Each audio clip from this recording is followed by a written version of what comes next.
అండి నమస్తే welcome to today recipes 18 నేను మీ లక్ష్మి ఈ రోజు మన రెసిపీ వచ్చేసి గోరుచిక్కుడు ఫ్రై అప్పటికప్పుడు కారాన్ని ఇలా ప్రిపేర్ చేసేసుకొని గోరుచిక్కుడు ఫ్రై చేసుకుంటే మనం పప్పు చారు రసం సాంబార్ చేసినప్పుడు సైడ్ డిష్ గానే కాకుండా రైస్ లో కలుపుకోవడానికి కూడా పర్ఫెక్ట్ గా అయితే ఉంటుంది ఈ కారం ప్రిపేర్ చేయడం చాలా ఈజీ అలాగే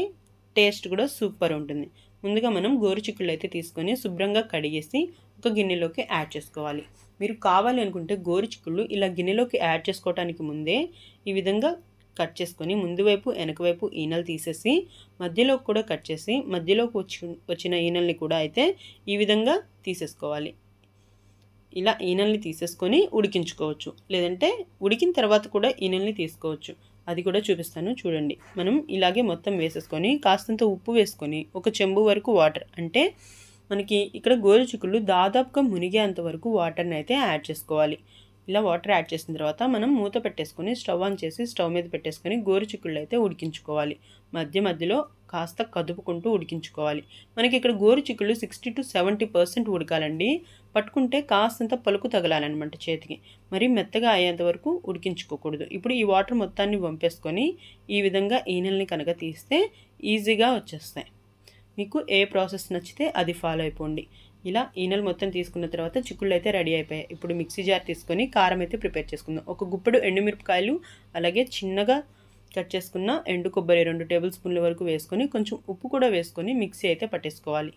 ఇలా పౌడర్ సిద్ధమైన తర్వాత దీంట్లో 12 నుంచి 15 వరకు వెల్లుల్లి రేకలు కూడా వేసుకొని మనం మళ్ళీ మిక్సీ పట్టుకోవాలి ఇప్పుడైతే కారపొడి రెడీ అయిపోయిందండి ఈ కారం మొత్తాన్ని మనం వేరొక ప్లేట్లోకి తీసుకొని సిద్ధంగా ఉంచుకుందాం ఇప్పుడు స్టవ్ ఆన్ చేసి బాండీ పెట్టుకొని బాండీలో ఫ్రైకి సరిపడేంత ఆయిల్ అయితే యాడ్ చేసుకోవాలి తర్వాత పచ్చెనపప్పు ఆవాలు జీలకర్ర మినపప్పు కలిపి 1 టేబుల్ స్పూన్ వరకు వేసుకొని ఈ పోపు మొత్తం చిటపట్లాడేంత వరకు ఫ్రై చేసుకోవాలి ఇలా చిటపట్లాడుతున్నప్పుడు మనం ఒక రెమ్మ కరివేపాకు కూడా వేసుకొని కరివేపాకు కూడా పూర్తిగా వేగేంత వరకు ఫ్రై చేసుకోవాలి ఇలా ఫ్రై అయిన తర్వాత ఒక చిన్న ఉల్లిగడ్డ తీసుకొని చిన్న ముక్కలుగా అయితే కట్ చేసుకొని ఈ విధంగా యాడ్ చేసుకొని కాస్త మెత్తపడేంత వరకు ఫ్రై చేసుకున్నాక మనం ముందుగా ఉడికించి సిద్ధంగా ఉంచుకున్న గోరుచిక్కుళ్ళు కూడా వేసుకొని ఫ్రై చేసుకోవాలి ఇక్కడ మీరు బాగా ఫ్రై అవ్వాలి ముక్క గట్టిగా ఉండాలి అనుకుంటే 10 నుంచి 15 నిమిషాల వరకు ఫ్రై చేసుకోండి మీకు ఉప్పు కనుక సరిపోదు అనుకుంటే కాస్తంత యాడ్ చేసుకోవచ్చు నేను ఇక్కడ కారంలో వేసాను అలాగే చిక్కుళ్ళు ఉడికించేటప్పుడు కూడా వేసాను కాబట్టి నేను వేయలేదు మీరు ఒకసారి చెక్ చేసుకొని ఉప్పు యాడ్ చేసుకోవచ్చు కాస్త పసుపు వేసుకొని బాగా మిక్స్ చేసేసుకొని ఒక 50% ఫ్రై అయిన తర్వాత ఒక 5 మినిట్స్ ఫ్రై చేసుకున్న తర్వాత మనం సగం వరకు కారం అయితే యాడ్ చేసేసుకొని ఈ కారం కూడా పూర్తిగా పచ్చివాసన పోయేంత వరకు ఫ్రై చేసుకోవాలి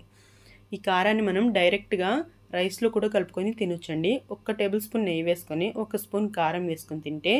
టేస్ట్ వేరే లెవెల్ ఉంటుందన్నమాట కారం పూర్తిగా పచ్చివాసన పోయేంత వరకు గోరుచిక్కుడుని ఫ్రై చేసుకున్న తర్వాత స్టవ్ ఆఫ్ చేసేసి పక్కకు తీసేసుకుంటే గోరుచిక్కుడు ఫ్రై అయితే రెడీ అయిపోయింది చాలా ఈజీగా ఉంది కదా చాలా ఈజీ అండ్ సింపుల్ ప్రాసెస్లో ఎలా తయారు చేయాలో ఇప్పుడైతే మనం గోరుచిక్కుడు ఫ్రై చూసేసాం కదా మీకు వీడియో నచ్చితే ఖచ్చితంగా లైక్ చేయండి మన వాళ్ళతో షేర్ చేయండి మన ఛానల్ని అయితే సబ్స్క్రైబ్ చేసుకోండి మరో కొత్త వీడియోలో మళ్ళీ కలుసుకుందాం థ్యాంక్స్ ఫర్ వాచింగ్ ఫ్రెండ్స్